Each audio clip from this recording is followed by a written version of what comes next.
Old tree की आवाज सुनकर जोंगशिन जोश में आगे बढ़ा, बड़े पेड़ को देखा और जोर से हंसा। ओल्ड ट्री, ये पहली बार है जब तुमने मुझसे बात की है। बस इसे निगल जाओ, शर्माओ मत। ओल्ड ट्री ने अपनी जड़ें माउंट फुजी पर फैला दी, ज्वालामुखी के मुंह तक पहुंच गईं। जोंगशिन ने ऊपर देखा और पूछा, ओल्ड ट्री, क्या कोई रेनबो स्फेयर है? कोई जवाब नहीं आया। उसने थोड़ा मुंह बनाया। इतना चुप क्यों हो? जोंगशिन हवा में खड़ा जड़ों को पहाड़ में गहराई तक जाते हुए देख रहा था। उतार चढ़ाव से चिल्ला रहा था, ओल्ड ट्री, सिर्फ खाने की चिंता मत करो, क्या कोई फल है? बातचीत में टोकने से नाराज होकर ओल्ड ट्री ने चिढ़कर जवाब दिया, हाँ। फिर एक टहनी बाहर निकाल दी। जोंगशिन चकमा दे गया और तुरंत खुशी से बोला, बढ़िया, ओल्ड ट्री सच में भरोसेमंद है। ओल्ड ट्री ने चुपचाप पूरा पहाड़ निगल लिया। उसकी जड़ें लगातार फैलती गई। जोंगशिन कॉन्फिडेंस से मुस्कुराया। ओल्ड ट्री के यहाँ होने से डिवाइन हॉल, पुरखों का मंदिर या असगार्ड से भी बचना मुश्किल होगा। सफ़ेद धुंध के बीच सुसानु एक चट्टानी जगह पर उतरा, अपनी बड़ी तलवार पकड़े हुए। उसके होठों पर एक मुस्कान थी। वो यहाँ है, उसके मरने का इंतजार करो। मेरा मालिक 9 नेदर को खा जाएगा और मैं उसका रून भी निगल जाऊंगा। सुसानो कुछ सेकंड के लिए स्तब्ध रह गया जब उसने बड़े पेड़ को फुजी की लाइफ फोर्स को कुतरते देखा। फिर गुस्से में दहाड़ा, धिक्कार है, किस तरह का पेड़ मेरे पवित्र पहाड़ को निगलने की हिम्मत करता है? आगे बढ़ने ही वाला था, सुसानो रुक गया जब एक खुरदरी हरी चीज चमकी और एक बड़ी सुनहरी आंख दिखाई दी। ठंडी नजर ने उसकी आवाज कांपने पर मजबूर कर दी।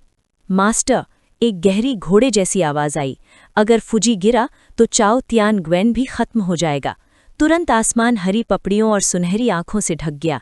एक अधिकार भरी आवाज गूंजी, मेरा चेला उस पेड़ से लड़ेगा। तुम जियांग शेन को चाओ तियान ग्वेन में ले जाओ और उसे मार डालो। ग्रेट जिया के जियांग शियानजी और जी लिंक्यू भी आए, उन दोनों को मार डालो।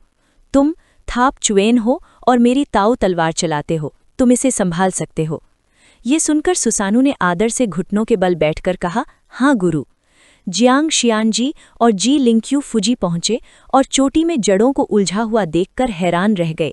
जी लिंक्यू डर के मारे चिल्लाया, बूढ़े कुआंग, ये छोटे देवता का दिव्य पेड़ है। जियांग शियानजी डर के मारे भौहें चढ़ाने लगा, क्या ये पवित्र पहाड़ को खा रहा है? दोनों ने तुरंत बादलों को चीर दिया और एक साथ पुकारते हुए दौड़े, छोटे देवता। जियांग शेन ने सुना और हैरानी से मुड़ा, अंकल कुआंग, अंकल कू। अचानक चोटी के ऊपर की जगह फट गई। बहुत ज्यादा एनर्जी वाला एक नीला भंवर दिखाई दिया, जिसे जियांग शेन चौंक गया। ये क्या है? भंवर फट गया और अनगिनत लाल आंखों वाले सांपों के सिर बाहर निकल आए, जो जड़ों को काट रहे थे और फाड़ रहे थे। एक गहरी आवाज गूंजी, एक छोटा सा पौधा पवित्र पहाड़ को निगलने की हिम्मत कैसे करेगा? मैं इसे उखाड़ दूंगा। जी लिंक्यू का चेहरा बदल गया। ये 8 झंडे वाले महान देवता की एक भ्रामक छवि है। असली रूप नहीं आ सकता और दूर से हमला कर रहा है। एक धीमी आवाज फिर गूंजी, यूलट भी। तुरंत एक जगह के गेट ने जोरदार सक्शन पैदा किया। चीखों के बीच उन तीनों को अंदर खींच लिया। जब वो होश में आया तो जियांग शियानजी ने खुद को घने कोहरे में पाया। उसकी चौकन्नी नजर चारों ओर घूम रही थी। क्या ये चाओ तियान ग्वेन है? वो कोहरे के बीच खड़ा हो गया और धीरे से पुकारा, ओल्ड कू, छोटे देवता, तुम भी कहाँ हो? क्या तुम मुझे सुन सकते हो? सिर्फ खामोशी ने जवाब दिया। जियांग शियानजी ने चारों ओर देखा, उसका चेहरा काला पड़ गया। कोई हलचल नहीं। क्या हम अलग हो सकते थे? दिव्य संवेदना खुल गई। जैसे ही उसने अपनी दिव्य समझ को बुलाया, एक तेज दर्द उठा, जैसे कोई हाथ उसकी खोपड़ी को दबा रहा हो। उसने अपनी भौहें पकड़ी और कराहा, मैं इसकी जांच नहीं कर सकता। चुपता हुआ दर्द उसके हाथों तक फैल गया। जियांग शियानजी ने भौहें चढ़ाईं, जहरीली धुंध को मांस को खराब करते हुए देखा। उसकी आवाज धीमी थी, ये कोहरा जहरीला है, शरीर को खराब कर रहा है और आत्मा को दबा रहा है। जियांग शियानजी ने काई टियन क्लोक बुलाया। एक चमकदार सुनहरी रोशनी चमकी और क्लोक की ताकत ने तुरंत जहरीली धुंध के बड़े हिस्से को बहा दिया। साफ असर देखकर उसने क्लोक को घुमाया। सुनहरी रोशनी एक बड़े बैरियर में फैल गई। जब वो गहरी आवाज में चिल्लाया, मार्शल गॉड का डोमेन, पूरी तरह एक्टिवेट हो जाओ। एक अजीब दबाव महसूस करके जियांग शियानजी ने भौहें चढ़ाईं। ये बुरा है। Anhua national fortune, divine Yuan land और क्याओ तियान ग्वेन की 3 लेयर के दबाव के नीचे कोहरा बस थोड़ा सा पीछे हटा है। नज़र साफ हो रही है। एक जोरदार दहाड़ सुनाई दी जब अनगिनत लाल आंखों वाले राक्षस ढाल पर हमला करने के लिए आगे बढ़े। जियांग शियानजी ने काइटियन क्लोक को कस लिया और दांत पीस लिए। मैदान सिर्फ 100 मीटर तक खुल सकता है। कॉम्बैट पावर 70% तक गिर जाती है।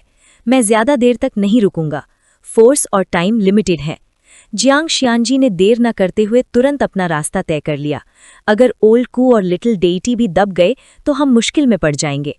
उम्मीद है कि दिव्य पेड़ उस स्पिरिट बीस्ट को रोक पाएगा।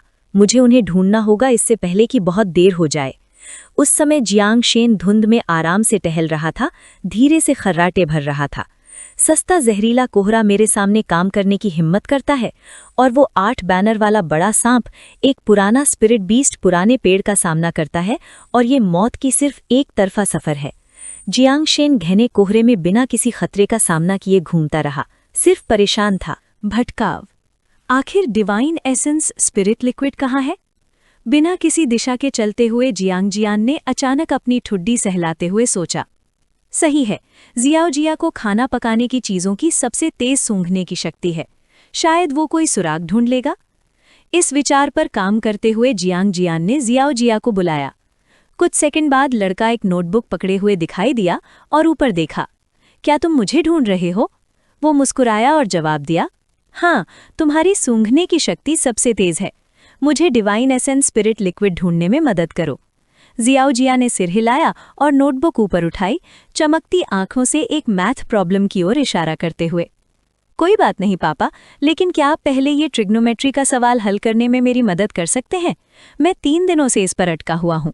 जियाओ जिया ने उम्मीद से नोटबुक आगे बढ़ाई।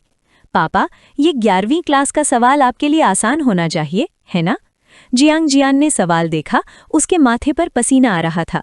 रुको, क्या तुम कल ही एलिमेंट्री स्कूल में नहीं थे? अब तुम 11th क्लास में कैसे हो? मैं एक प्रोडिजी हूँ, मैंने क्लास छोड़ दी, जियाओ जिया ने मासूमियत से जवाब दिया। जियांग जियान चुप हो गया, आंखें सिकोड़ लीं और धीरे से बुदबुदाया, आह, कितना कड़वा है।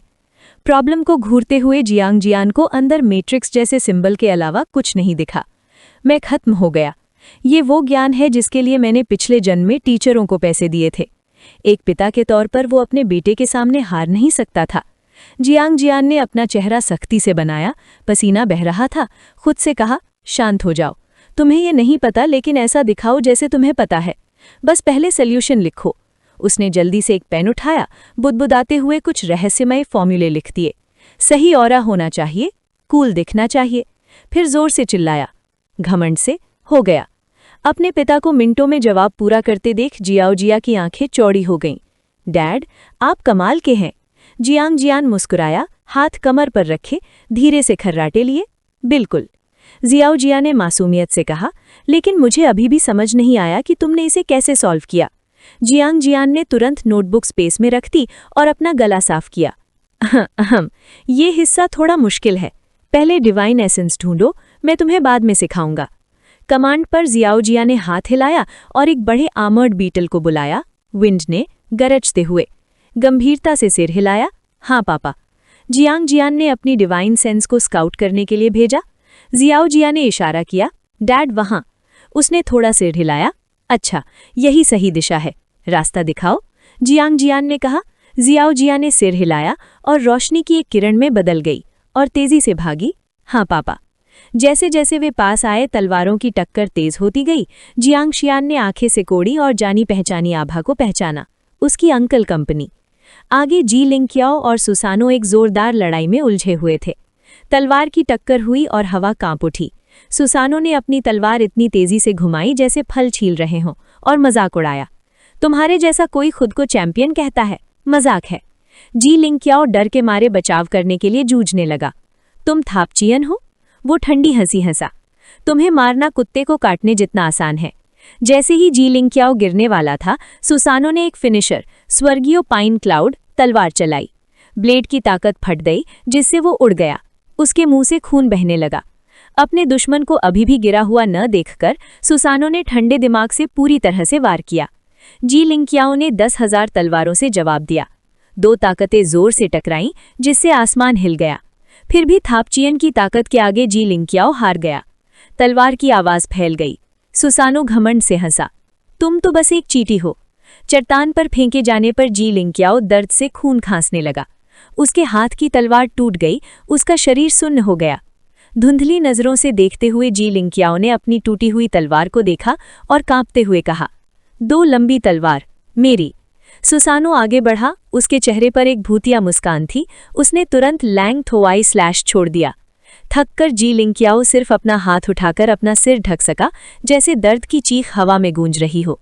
उसी समय जियांगशियान आसमान से एक उतरते हुए फरिश्ते के समान नीचे गिरा, चिल्लाते हुए, अंकल को। सुसानो ने उसे देखा। उसकी खून जैसी लाल आंखें चमक उठी और उसके होठों पर खुशी की मुस्कान फैल गई। ये वीडियो का अंत है। अगर आप लोग अगला भाग देखना चाहते हैं तो हमारे चैनल को सब्सक्राइब करें।